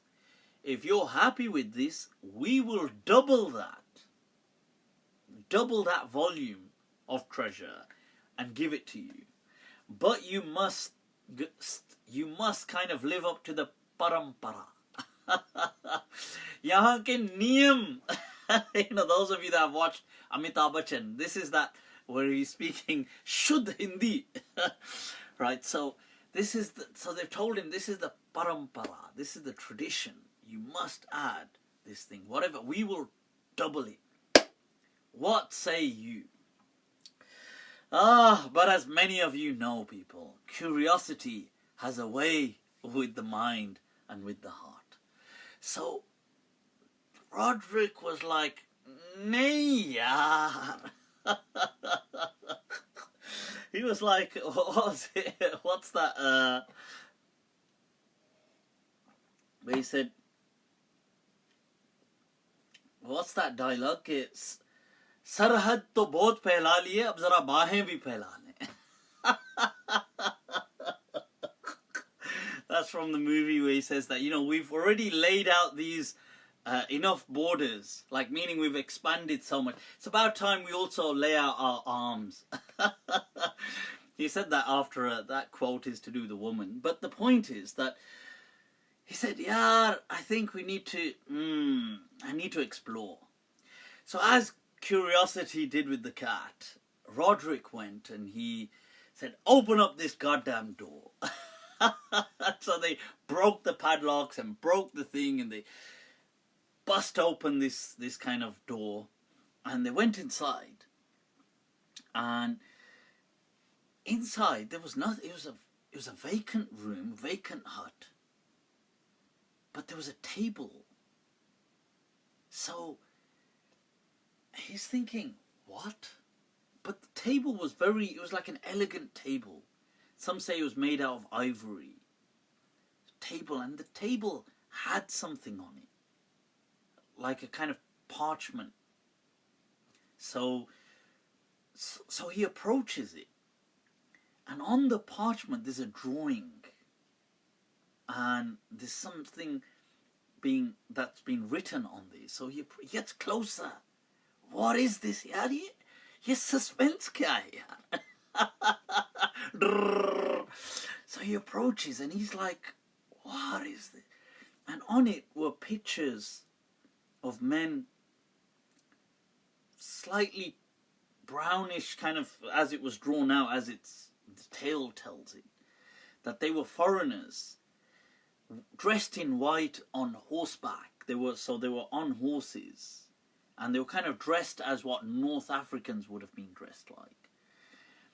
And it said that the year in which you see this, these people will capture your kingdom. And in that year, Tariq bin Ziyad landed. Allah. Whether it be true or this be a tale, either way, history kind of played out. And Tariq bin Ziyad did land with these exotic men from North Africa, a whole regime, very outnumbered, but they went on to completely take under their wing this whole Iberian Peninsula and reshape it for the next 800 years to come.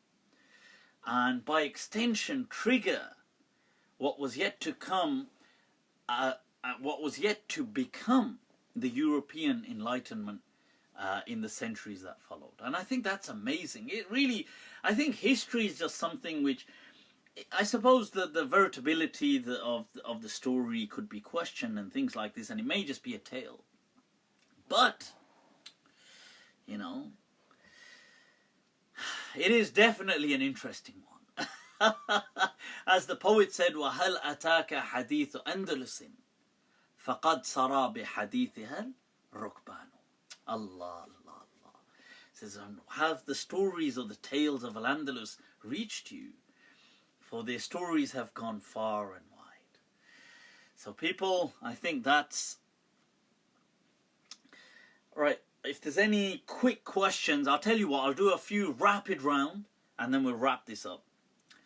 Any rapid questions coming through? Rapid questions, people, rapid round. Let's get this over and done with, people. Divine intervention is not a rapid round question. I've got a whole detailed response on YouTube dealing with that. In fact, I do take, if you look at my lecture at York University, I address that question. Ashura fast, is it authentic? I've just covered that in much depth, so you can rewind and listen to that. Did you ever want to learn the qira'at of the Quran? I'm not really interested in I don't have much of a keen interest in the different kind of qira'at, as in whether people want to say 10 or 7 or even 14 or however you want to read them. I just generally go by the normal recitation, which is popularly known as Hafs, which is the mainstream, the general recitation and the way the Quran is read. That's it, really. I don't have too much of a fascination in that. Other people may do, and that's absolutely fine. Right, what else is going on? Any quick rapid round questions? Rapid round, people. What's going on? Quick, no, yes, no. Do you think that Iblis is dead? What? No, not necessarily. Iblis isn't dead. The question one could ask that, you see, because by Iblis we're talking about the kind of negative insinuations, the harmful thoughts and all of these things. Chris Johnson said, I like your hair. Shukran. Bahut dhanyawad. Right. What else is Pokemon or Digimon? I don't really watch any of them or play any of them. Why don't you debate? Bring in your Lord and Savior, Jesus Christ, our Lord and Savior. Praise the Lord. Right, so, what else? Quickly, any rapid round. Can we marry with the jinn? Yeah, if you're spelling it G-I-N, and you mean as a consequence you get drunk and then you get married, sure, that can happen. I'm sure it's happened many a time. Jeremy Corbyn gonna win? I sure hope so. Feel so. You've been asking the same. Tips to memorize the Quran. I have got a video on YouTube on tips on how to memorize the Quran, where I do it more justice. Right. Boyfriend, girlfriend questions, please. Boyfriend, girlfriend questions, please. What is this question? Boyfriend, girlfriend question. What are the questions that boyfriend, girlfriends ask each other? Is that what the question is? I don't know. The youth would know these questions. Anything? I'm so moved by your concern. I don't know. Shukran. If that's to me. I didn't realize. Right, so let's wrap up this dua. Actually, I think we've pretty much. They were quite. You know what? I know a lot of people had messaged on the other thing. I'm gonna have to catch up with them. Is it fine for my wife to pray beside me instead of behind me? Wait a minute, who's asking the question? Behind is the husband's asking the question. Husband's praying behind the wife. Cha. You call that pray? Cha. Oh, you meant by the level of devotion that you have. That an onlooker would think, wow, this is ibadah. I feel the same way. People would think, wow, this is some next level dedication and devotion and puja and ibadah and uff. Right. The masala segment. Yeah, we actually missed. Can we marry and divorce as many women as possible? Travaski zanda nati. Marry and divorce. I think you're going to wake up dead, strangled in your own bed. Right, so people, is mut'ah permissible according to me? Yes, according to me, mut'ah is not haram. Mut'ah is a kind of like a low commitment relationship stroke marriage. which I think all Muslims agree was permissible in Islam. They disagree whether it was abrogated or not.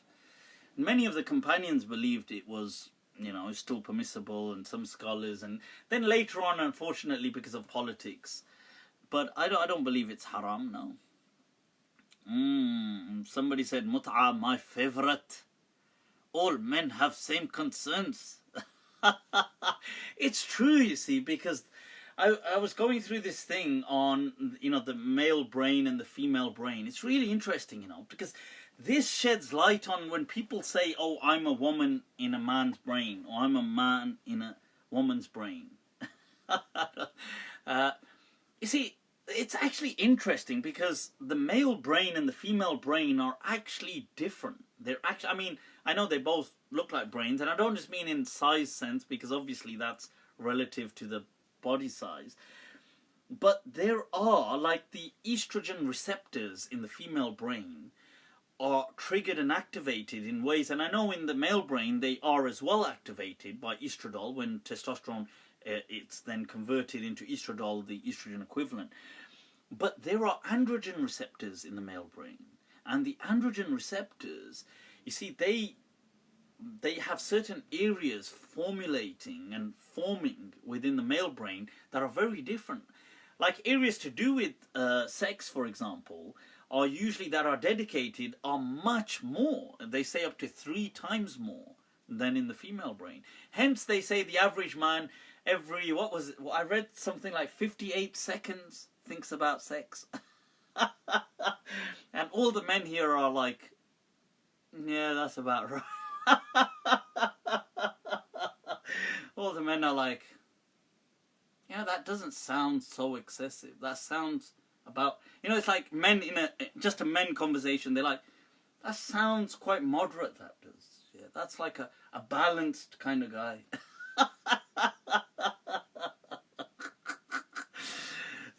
No, I know it's not always every 58 seconds. Muhammad Ba said, not true. Not true. I don't think about it. Huh? Well, Moba, it's not our fault. You're missing out. I'm joking. No, the thing is that, look, it doesn't mean everybody has to think about it every 58 seconds. I think when they took these studies, they took them from a certain age group of men.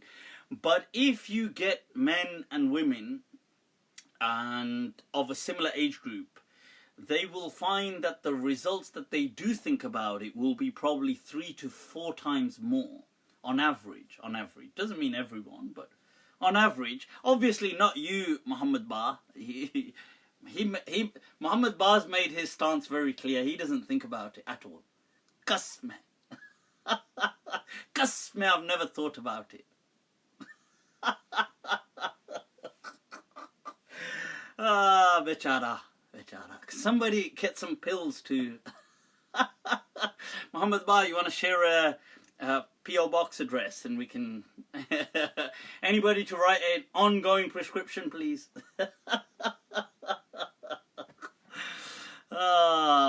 Right. So I'm trying to help you. Yeah, this is servitude to the community. Give back to the community. Give in more than one way. Give back to the community. Is eating humans allowed? Tell me that's some kind of a euphemism? Because actually eating humans, what the hell is Tversky, bro? Muhammad Ba said, bro, I think about it. Okay, I think about. I also think about sex, I'm sure you do, mate. You don't need to tell us that. That's not the kind of thing you say. Come on, you're making it awkward now. It's like an awkward, bro, I think about it. It's like, huh?